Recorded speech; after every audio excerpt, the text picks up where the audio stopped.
qurxamo libaaxii dadku gacashanaya garbodkay cayaaraan shabeelkii wax goyn. kulan wanaagsan dhegaystayaal, waxaan ahay Axmed Maxamed. ku soo dhawaada barnaamijka tusmada sharciga. toddobaadka iyo barnaamijka tusmada sharciga wuxuu ku saabsan yahay xuquuqda ka dhalata furiinka rajciga. mowduucani wuxuu diiradda saarayaa waa maxay furiinka rajciga, qaabkee loo marayaa soo noqoshada gabadha dalaaqa rajciga lagu furay. martida barnaamijku waa Cabdiweli Cabdulaahi Maxamed. ku soo biir wadahadal ka dhagaystee kuna soo dir aragti iyo su'aal wixii kaaga baxa nambarada idaacadda oo kala ah #6 62 24 03 ama #6 62 24 04. tusmada sharciga waa barnaamij awoodsiin iyo horumarinba u ah baahda jecel dheganaysana cilmiga sharciga iyo qaanuunka. waxaa nagala qaybgalaya barnaamijka saaxiibada kale ah Yuusuf Cabdulaahi Ibraahin, Cabdulaahi Ciise Ibraahin iyo Firdowsa Maxamed Cali. mar kale tusmada sharciga. su'aalo ma ka qabtaa dhanka sharciga iyo cadaaladda? dhib ma kala kulanta helitaanka cadaalad adigoo sharciga maray? ma jeclaan lahayd in lagaa caawiyo ama lagaala taliyo? haddii ay jawaabtu tahay haa, fadlan nagala soo xiriir nambarkan gaaban 2233 oo bilaash ah, kaasoo diyaar kuugu ah xarunta kaalmo sharciyeedka ee jaamacadda Muqdisho. hagaag dhegaystayaal, dhismaha qoysaska cusub waa arrin si guud loo bogaadiyo. waxaa lagu soo dhoweeyaa lamaanaha qalbi wanaag. filashada laga qabo ayaa ah in gurigooda uu noqdo raas weyn, balse maqalka ereyga furiinka ayaa soo noqnoqda, kaas oo sababa burburka qoysaskaas. barnaamijkeena waxaan ku rogrogaynaa xuquuqda ka dhalata furiinka rajciga. waxaa istuudiyaha marti inagu ah oo ciwaankan nala falanqayn doona ustaad Cabdiweli Cabdulaahi Maxamed oo barnaamijka nala jeexi doona. markan aan soo dhow ustaad. bismillaah, waan dhow. waan kaga mahadcelinaynaa waqtigaaga. marka ugu horeysa waa maxay furiin, waxa loola jeedo iyo noocyadiisa? bismillaah, alxamdulilah rabbil caalamiin, uma salaatu wasalaamu calaa ashraf almursaliin, amaa bacd. waa su-aal aada u muhiimsan. furniin waxaa la yidhaahdaa labada qof xiriirkii sharciga ka dhaxeeyey oo dhammaado, kuna dhammaado erayo loo yaqaano oo loo isticmaalo furniinka, sida waad furan tahay iyo waan ku furay iyo waxyaalahaas oo kale wixii la mid ah la yidhaahdaa furniinka. furniinku waa shayga ugu liita xalaal ah ee shareecada islaamka markii loo eego, asagoo haddana bannaan ayay haddana la diiday in wax la furo. abqadul xalaali ila allaahi at-talaaq. ilaahay waxyaalaha ugu carab badan yahay oo aana xalaal ah wax ka mida furniinka. taas aa ku tusinayso furniinku meeshii shareecada islaamku ka joogo. furniinku ilaahay subxaana wa tacaala qur-aankiisa ku sheegay.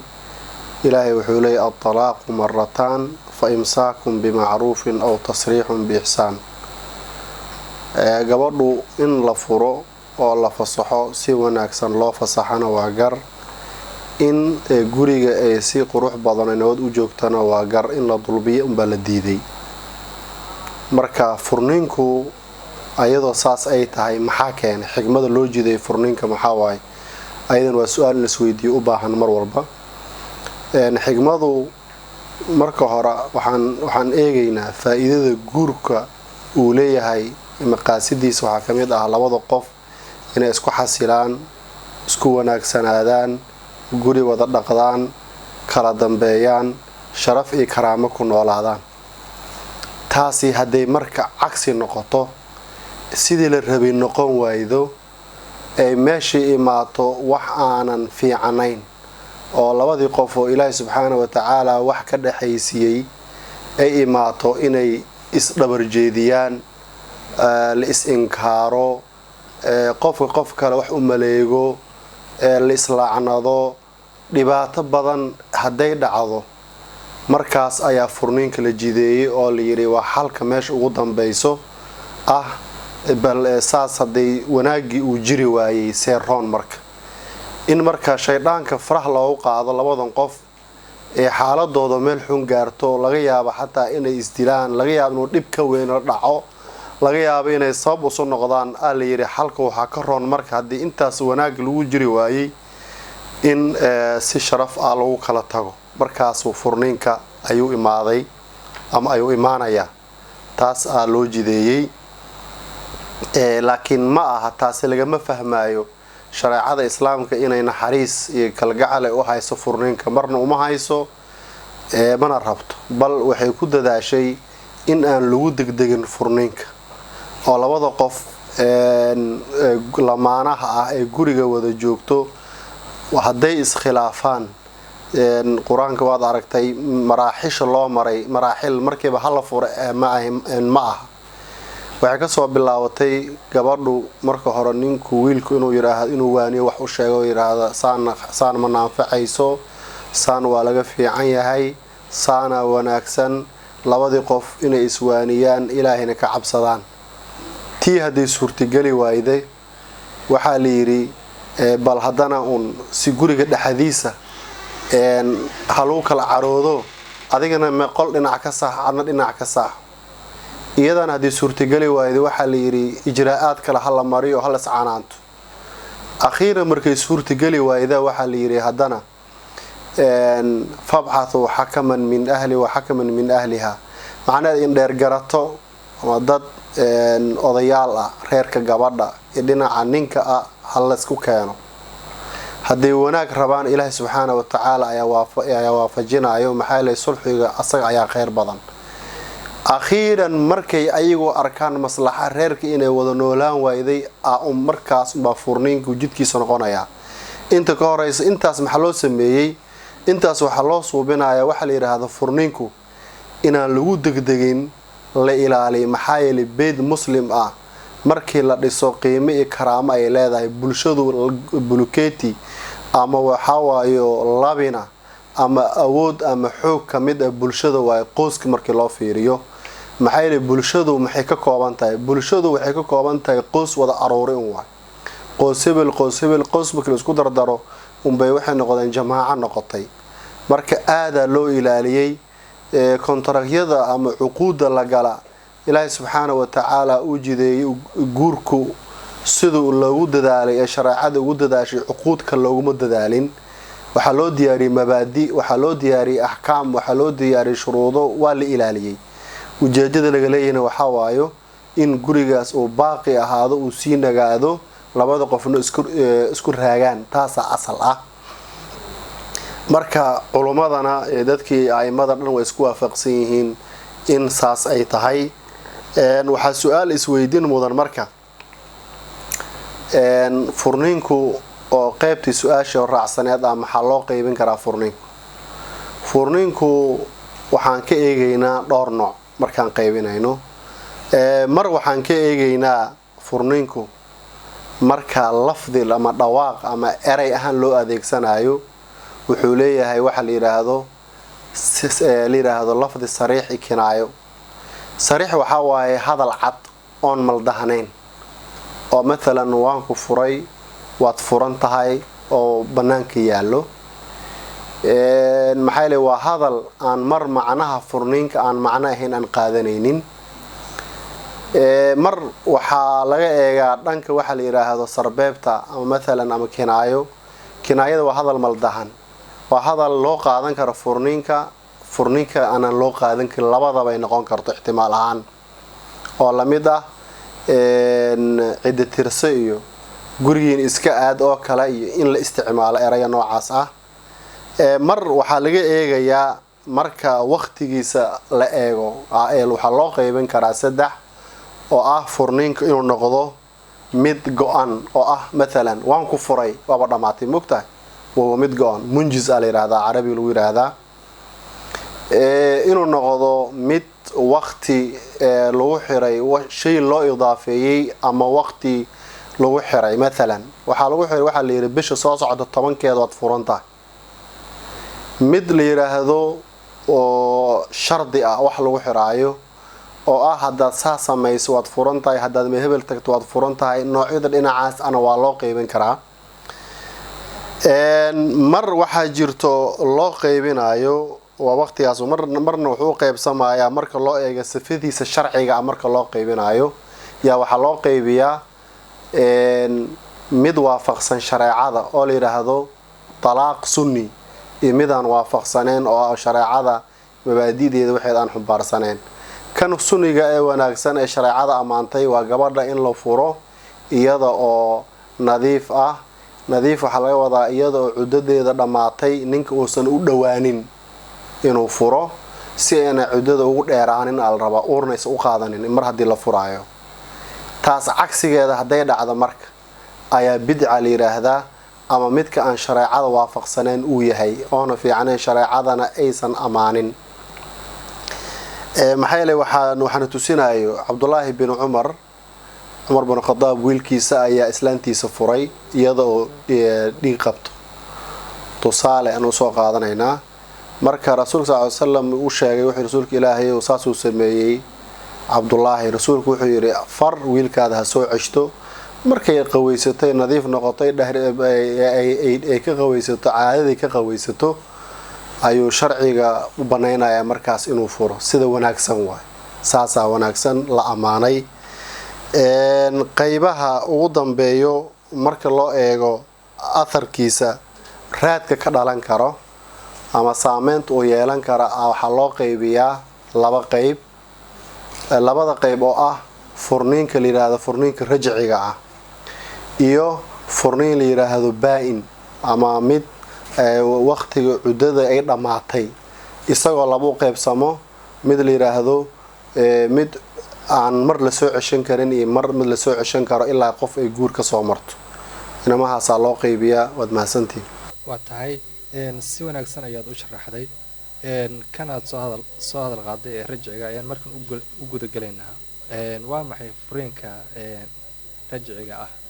furniinka rajcigu ah markii la fiiriyo waxaa laga wadaa ninku inuu soo ceshan karo gabadhii uu furay, inuu soo ceshan karo caqdi la-aan, meher la-aan. calaashaan waxaa waaye ilaan gabadhu markuu ninku u guursanayo waxaa laga rabaa in la meheriyo oo caqdi la sameeyo. kan marka caqdi la-aan inuu gabadha ninka soo ceshto furay ayaa laga wadaa. marka dalaaqu rajciyadu qur-aanka asagana waa ka hadlay.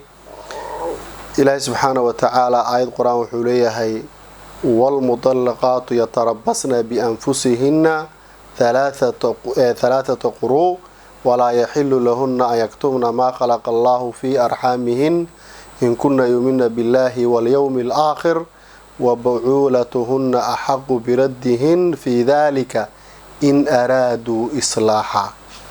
oo macnaheeda ah gabadha markii la furo 3 caado ay sugaysaa. gabadhu waa inaysan qarinin wixii caloosha ilaahi subxaanahu wa tacaala abuuray ninkeedu ku abuuray, inaysan qarinin aan fiican. ninkeedana wuxuu xaq u leeyahay inuu soo ceshto. goormee waay? waa markuu doonayo islaax iyo wanaag. waxaa la diidan yahay qofka hadday ka tahay inuu soo ceshto gabadha muslimada u soo ceshanayo inuu dhibo uu ku dhibaayo. taas shareecada islaamka ma qabto, wayna ka soo horjeedaa. maxaa yeelay shalay waxaa lagu kala tagayaa meesha joogo. haddii dabeecad xumadii iyo inuu xumeeyay ay ka tahay ma fiicano mana banaano taas. laakiin hadduu wanaag ka wado in wixii wanaagii iyo dib intuu u xasuustay reerkii inuu wanaajiyo wixii ka fiicnaado uu rabo aa loo baneeyay inuu soo ceshan karo. xadiisna waaba soo marno marka hadda aan ka hadlaynay in rajciyadu ay mashruuc tahay. waxaa cadaynaya Cumar bin Khadaab wiilkiisii markuu furay xaaskiisa Cumar rasuulka sallallahu alayhi wasallam uu sheegay, rasuulku wuxuu yiri far ha soo ceshto. taasina way cadaynaysaa. marka xigmada loogu targalayna waxaa waayo keentay in furniinka rajciyada ana keentay waxaa waayo fursad in la siiyo ninka wax furay oo ah bal inuu daraaseeyo inta cuddada gabadha ay ku jirto wixii dhacay. hadday xumaad uu ka shalaayo caradii qabatay go-aankii degdega uu qaatay uu dib ugu shallaayo si mar kale uu reerkii usoo celiyo nolol fiican, qurux badan iyo wanaag si loogu noolaado. taas aa loo yeelay. waa tahay waan kusii soconaynaa su-aalaheena.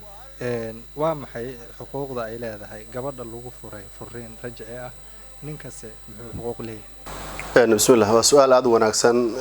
gabadhu markii la furo markii lagu furo dalaaq la yidhaahdo dalaaqa ama furniinka rajciga ah, waxay leedahay xuquuq shareecada islaamka ay siisay. waxaa u horeeyo waxaa la yidhaahdo waxaa u waajibayo sida caadiga aba nafaqo, waxaa la yidhaahdo biil in la siiyo, guriga inay deganaato, guri meelay degto la siiyo, gurigeeda ay deganaato. ilaan intay cuddada ku jirto waxay lamid tahay islaan la qabay lamid tahay, iyadana xuquuqday leeda ka mid ah tahay. waxaa fiiro gaar ah mudan maanta markaan agna gaar ahaan soomaalida aan agno, waxaa jira barnaamij aada u khaldan oo mabaadi'da shareecada islaamka aan waafaqsanayn oo la sameeyo ah gabadha mar alla markii la furoba hal lama dalaaq ama laba lagu furo waa la ordaa. gabadhii alaabtii aad guri looga soo bixinayaa waxaa leeyahay gurigiina aad macsalaam, waa la dirayaa. dee shareecadu taas way diiday, wayna kasoo horjeedaa, waxaana khilaafsan tahay mabaadi'da ilaahi subxaana wa tacaala uu guurka u dejiyey. gabadha xataa inay baxdo isxanaajisana lama rabo. xigmada loogu targalay maxaa waay? marka waa su-aal in isweydiina muhiimsan. xigmada loogu targalay waxaa waayo gabadhu markii guriga lagu furay ay joogto, wadaadkii ayadii ama ninkii gabadhii waxaa laga yaabaa si dhow inay isu arki karaan, ay wada sheekaysan karaan, dhihi karaan warniyow maxaa naga khaldamay ani adiga, dhaxdeen shaydhaanka galay muxuu ahaa. labadii qof la wada hadlo, la sheekaysto, akhiiran la yidhaahdo saan xal nooma ahe maxaan sameynaa, adaa lahaa adaa ii lahaa, bas aan iska dhammaysanno. waad arkaysaa wanaagii iyo sharaftii naga dhexii lasoo xasuusto. marka waxaa xaqiiq ah sida wanaagsan ay noqonaysaa wixii in meesha lagu xaliyo si degdeg ah gabadhii ninkii usoo ceshan karo. laakiin gabadhii markay baxdo reerkeeda aado, waxaa ugu badan si lagu soo ceshto way adag tahay. sababtu waa maxay? waxaa la dhahaa ninka ku furay maad ujeedaa, teleefonka ka qabanin, ha la hadlin iyo shayaadiin, macnaheeda shaydaanka nafta inuu wax u sheekeeyo dad oo ka xun in lasoo ceshto reerkaasi, dib loo yagleelo oo dib loo soo celiyo. wixii laga qoomeeyo diidana inay u sahladaan, ay u adeegsadaan inay gabadhi iyo wiilka ay kala geeyaan, isagana dhinac loo sheekeeyo, ayadan loo sheekeeyo. oy hadday lacal isku soo laaban lahaayeen laga yaabo wixii dhacay inay xaliyaan, nolol fiican ay ku noolaan lahaayeen. meeshii ka baxay way fogaanaysaa. iyadana waxaa waayo ilaahi subxaana wa tacaala uu ka hadlay. ilaahay wuxuu leeyahay ayuha nabiyu idaa dallaqtum nnisaaa fadalliquuhunna liciddatihinna waxsul cidda wattaquu llaha rabbakum laa tukhrijuuhunna min buyuutihin walaa yakhrujna ilaa an ya'tiina bifaaxishatin mubayina ilaa aakhir laaya. ilaahi subxaana wa tacaala soo nabigiis la hadlaayo wuxuu yidhi nabi maxamedow haddaad furtaan haweenka ama gabdhaha la furo ha cidda tirsadeen.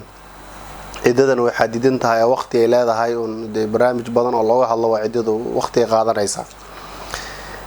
munaasabada marka aan rabno waxaa waayo guryaha ha ka saarina, gabdhaha aad furtaan guryaha ha ka saarina oo alaabtaada qaado oo bax gurigiina aad yaa la dhihin.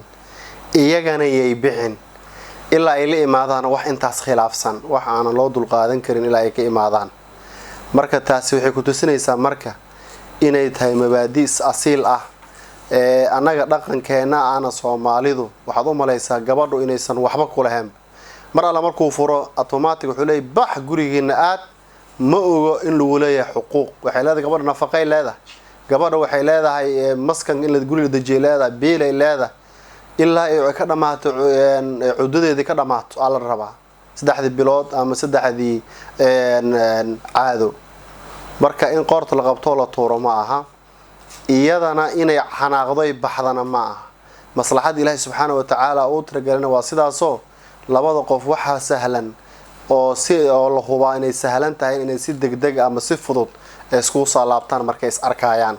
laakiin markay kala fogaadaan way sii kala fogaanayaan inuu saabtana ma sahlano waa laga yaabaa inay dib dambe inay usoo arkin taasaa loo keenay xuquuqda ay leedahay gabadha waay ninka xaqa uu leeyahay asagana waa maxay xaq wuxuu leeyahay gabadhu inuu soo ceshto bilaa caqdi la-aan mehir cusub in loo dib loo meheriyo ma u baahno maxaa yeelay sababta waxaasoo xuquuq maxay ku yeelatay waxay lamid tahay islaan la qabay lamid tahay inta asagana intii lagu guda jiro muddadaas waay muddada hadday ka dhammaato xaq uma laho waa tahay aan eegno qaabkee loo marayaa soo celinta gabadha markaa dalaaqa rajci lagu furay bismillah waa su-aal aada u fiican qaabka loo maraayo sida isku waafaqsan yihiin alfuqahaa oo culummada islaamka isku raaceen waxaa lagu soo ceshanaya waxa la yidhaahdo hadal qowl oo la yidhaahdo heblo waan ku soo ceshtay ama u sheeg inaan soo ceshtay heblo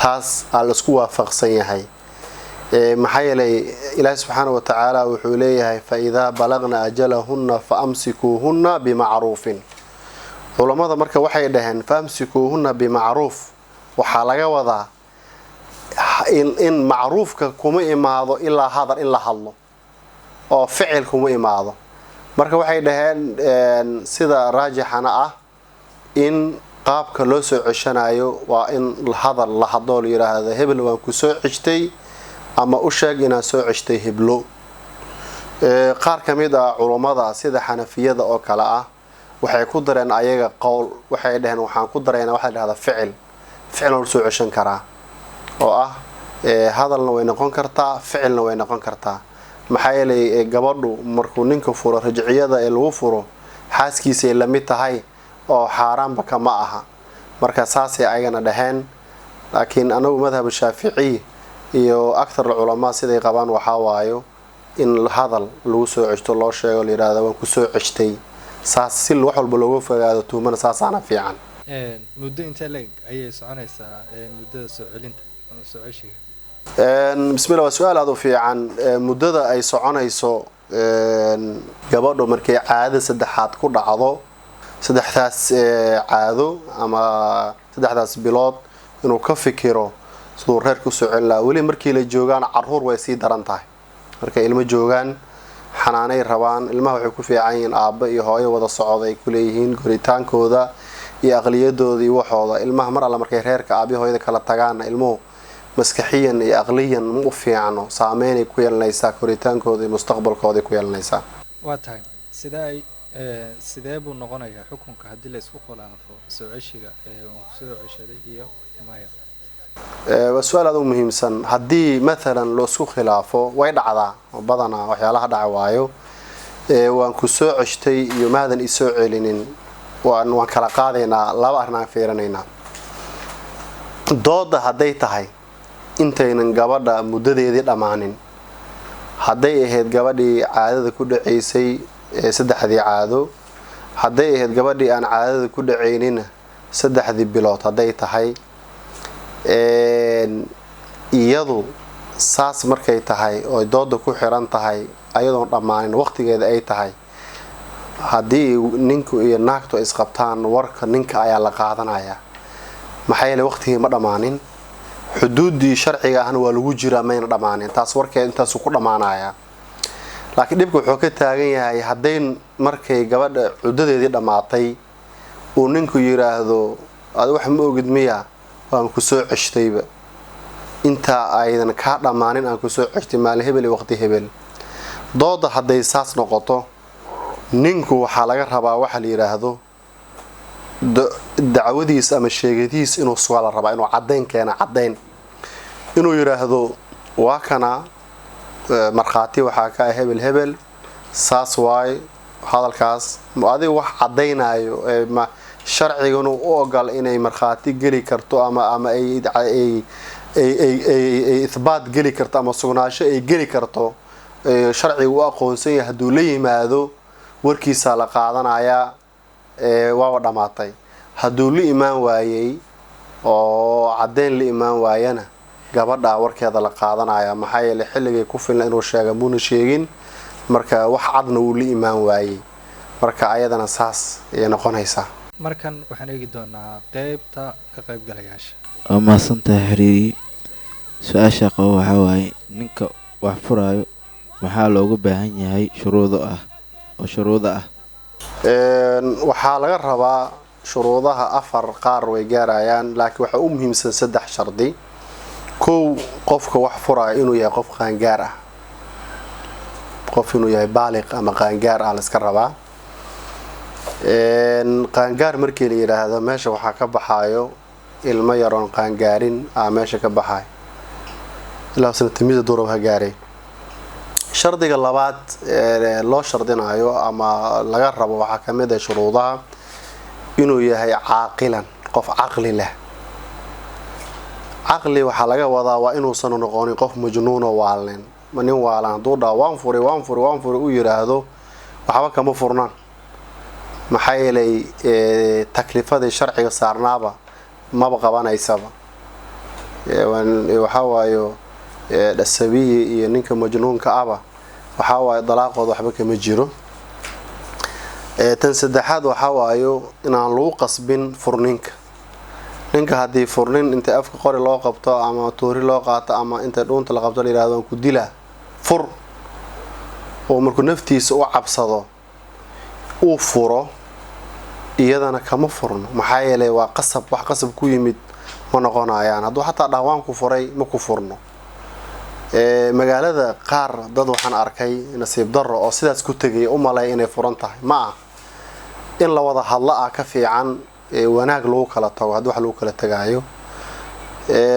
qiso mar aan la ii sheegay waxaa waa la yiri nin baa intay qori nin usoo qaatay gabadha walaalkeeda qori ku qabtay, markaasuu yiri fur.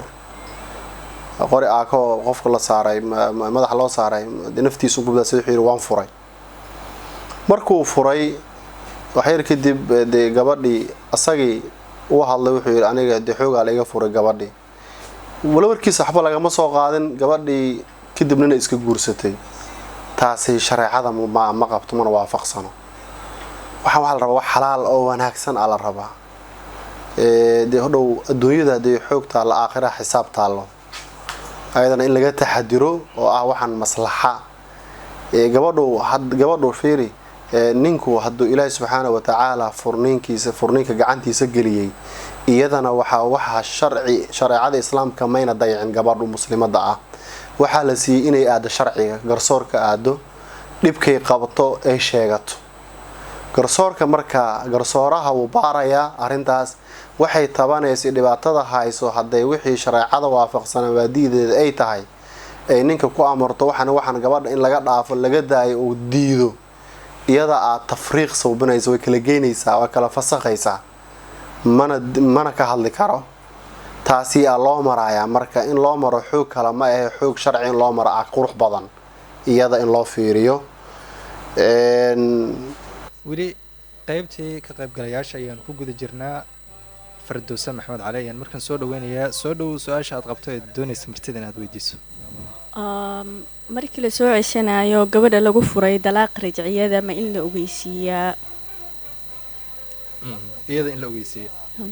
Firdawsa mahadsan tahay.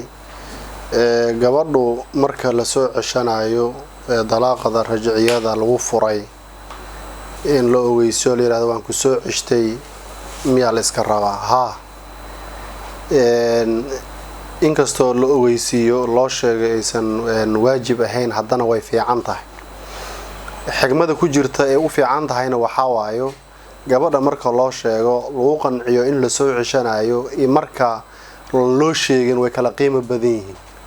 maxaa yeelay marka loo sheego la yiraahdo waan ku soo ceshanayaa ayadoo qanacsan ay ogolaato la wada hadlo, hodhow arrinkii dhibaatadii dhacday laga qoomameeyo, guriga uu sii jiray oo qurux badnaanaya.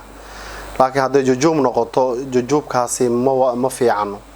culimada waxay dhaheen waxa wanaagsan quruxna badan ee mabaadi'da islaamka iyo shariicadiisana ay ku fiican tahay gabadha in loo sheego marka la soo ceshanayo saasa qurux badan waana fiican in loo sheego.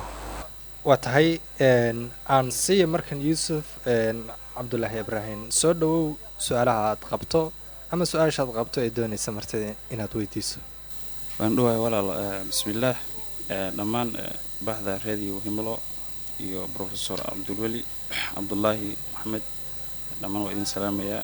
salaanta islaamka idinku salaamay assalaamu calaykum waraxmatullahi wabarakaatu su-aasha aan professorka aan weydiin rabo kama marna yani mawduuca su-aasha waxay tahay gabadha haddiiba lagu furay dalqad rajci ah ma gurigeeda joogi ama guriga ehelkeeda aadi su-aasha labaadna waxay tahay ninka haddii uu dalqad rajci ah uu ku furay marka uu soo ceshanayo ma laga rabaa marag ama shardi ma aha taas su-aasha kale saddexaadna waxay tahay gabadha haddii ciddadeeda dhammaatay uu ninkeeda rabo inuu soo ceshado maxaase loogu baahan yahay inuu sameeyo ninka bismillaah waa saddex su-aalo aad u wanaagsan oo muhiimsan haddaan ku bilaabo yuusuf su-aasha ugu horeyso ah gabadha haddii la furo ma gurigeeda miyay joogi mise guriga ehelkeeda horaana usoo faahfaahinay waxay joogaysaa gurigeeda saasaa fiican sharciyan oo ay gurigeedu joogaan oo ayadan kasoo hadlayna ilaahi subxaana watacaala markuu nabi isla hadlaya uu yidhi guryaha ka saarayna gabdhaha eegana yaana bixin marka inay gurigeeda joogtaa u kheyr badan saasaana sharciga tilmaamayaa sharciga in loo hogaansamana waxaaway faa'iido badan ah ku jirto maxaa yeelay waxa dhow oo mar walba aan soo sheegnay maslaxada ugu dhow ay tahay labadan qof inay si caadi u soo arkaan la wada hadlo dhibaatada inay meesha ka baxday ugu dhowdahay taas sidaas waayo su-aasha labaad oo ah markhaati ma loo baahan yahay qofka markuu soo ceshanayo ninku inuu dhaha hebel oo markhaati ka ahaaw haa markhaati aa loo baahan yahay sida quruxda badan saas waay culamadana ay badan isku waafaqeen maxaa yeelay markhaatiga hodhow dhibaato dhici laheyd ay badbaado u tahay hodhow hadduu dhaha gabadhi waan soo ceshtay maalan hadday gabadhu iyadoo cuddeeda dhammaatay u malaysa inay dhammaatay inay iska guursato ninkan uu dhaho aniga mar horan ku soo ceshtay caddayn keensaa la dhaha haddii xataa maxkamad la tagoo lagu murmo waa inuu caddayn iyo wax cad lala yimaadaa marka markhaatiga marka in la markhaati geliyo si dood iyo qayli iyo wax walba looga baxo ayaa aada u fiican waana wanaagsan taasitaasaa u baxayaa su-aasha ugu dambayso ah ninka hadday matalan rajciyadii ay ka dhammaatay muddadii hadda aan soo sheegnay oo maxduudka ahayd oo saddexda caado gabadha haddii caado ku dhacayso gabadha kale aan caado ku dhacaynin inay 90 maalmood ama 3 bilood ay tahay aan hadda ka sheekeynayna hadday dhammaato islaantii ama gabadhii uu furayna wadaadii uu furay inuu soo ceshto uu rabo maxaa la gudboon ama qaabkii u soo ceshan karaa saas iyada malay su-aasha okay taas waxaa la yiraahdaa marka horta marba haddii cudadeeda dhammaatay wuu soo ceshan karaa laakiin wuxuu ku soo ceshanayaa meher cusub aa la rabaa raalli ahaanshaheed in la helo gabadha ayadoo la ogyahay cadadii dalaaqyadii ee ku furay intii u hartay waana u harayso fiqiga waxaa lagu yiraahdaa baa-in baynuuna suqra aa la yiraahdaa waa gabadha ka dhammaatay waqtigii cudada ahaa ninkii intuu mashquulsanaa oo fursad u helo inuu soo ceshto marka uu sheegayaa uu la heshinayaa hadday waafaqad ogolaato dibaa loo meherinayaa hadduu hal ku furay labaa u harayso hadduu laba ku furayna halaa u harayso marka wuu soo ceshan karaa waxyaalaha lagu soo ceshanayay ka mid tahay sidii tii hore oo kale oo bilaa meher la-aan ma ahaanaysa marka tan meher ay u baahan tahay raalli ahaanshan ay u baahan tahay waa mahadsantiin waa tahay ugu dambeyn maxaad ku talin lahayd si isla qabsiga furiinka rajciga looga baaqsado ama looga baaqsan karaa bismillaah waa su-aal aada u muhiimsan furniinka rajciga isla qabsidiisa badanaa waa kusoo ceshtay iyo ma ceshanin iyo waxaa loogu difaac geli karaa dhowr arrin in la hogaansamo kow horta marka u horeyso in mabaadi'dii shareecada ay farayso oo u dejisay guurka wax ku saabsan in la raaco haddii la raaco wax ma halaabayaan shareecadu waxay ku boorisay gabadha inay gurigeeda joogto la wada hadlo ninkay is arkaan aan gabadha la bixinin bil in nafaqa la siiyo gabadha markii hal dalaaq matan lagu furo ama laba lagu furay gurigeeda ay joogto ee lagu qabay joogto ninkii wada hadlaan si fudud ay usoo ceshan karaa taas waa sida fudan aan ciyow la bixinin oon la cayrinin ama ayadana ayna bixinin ayna xanaaqin waxaa kaloo looga maarmi karaa su-aashii hadda dhagaystaha weydiinayay kasoo qaybgalka weydiinaya oo ahayd markhaati ma la rabaa. markhaatigaasna muhiim waayo in loo sheega maxaa la isa qabsiga ayuu semberi ka bixi karaa. waxa intaas ugu muhiimsan oo ka wada muhiimsan waxaa waayo in lasu sabro, in guriga wanaagiisa iyo wada socodkiisa la ilaaliyo, labada qof isu naxariisaan. ilaahi subxaanahu wa tacaala markuu qur-aanka tilmaamaya wajacala baynakum mawaddatan wa raxma, ilaahay markuu yidhi culammada waxay ku fasireen mawadadu waxaa waa temporary, waa kumeelgaar, waa waqti go-an. laakiin naxariistu ma dhammaato. naxariista waxaa waaye waqti dheer way sii jiraysaa naxariista. nabi sal slam waxyaalaha lagu ammaanay oo ilaahay sifaadkiisa mid kamid u qaatay oo ah innaka ra-uufur raxiim. naxariistu naxariista maxay imaanaysaa labadii qof guriga jooga in lasu naxariiso, loosu dhamriyo, aan beyd muslim aan la baabi'inin, aanan meel cidle loo tuurin, ilmihiina aan la dayicin. waxaa u muhiimsan waxaa waaye waxaa la ogaaday oo la mulaaxadeeyay tasjib loo arkay ilmaha hooyadooda la furay iyo ilmaha hooyo aabba isqaba wada jooga guri isjecel isku mid ma iskuritaanna ma isku aqlina ma aha. kuwan xanaanay ku koreen, aabbigoos jecelay ku koreen, kuwana waxay ku koreen tafraaruq iyo dhibaato wax walbaba. marka inaan loo horseesin sikada noocaas oo kale ah la ilaaliyo fiican. marka waxaan soo jeedin lahaa in furniinka aan lagu degdegin, in alla intii laga wareegsan karo laga wareegsado, hadduu dhacana dhabbihii sharciga ah loo maro. intaa ayaan waqti u helay oo aan kusoo gabagabeynaynaa barnaamijka tusmada sharciga. waxaa marti inoogu ahaa ustaad cabdiweli cabdulaahi maxamed. waxaa nagala qayb galay yuusuf cabdulaahi ciise, fardowsa maxamed. waxaan dul istaagnay xuquuqda ka dhalata furiinka rajciga. intaan mar kale ku kulmi doona sida ay nabadgelyo. ma gurxamo libaaxii dadku gacashanaya garboodkay cayaaraan shabeelkii wax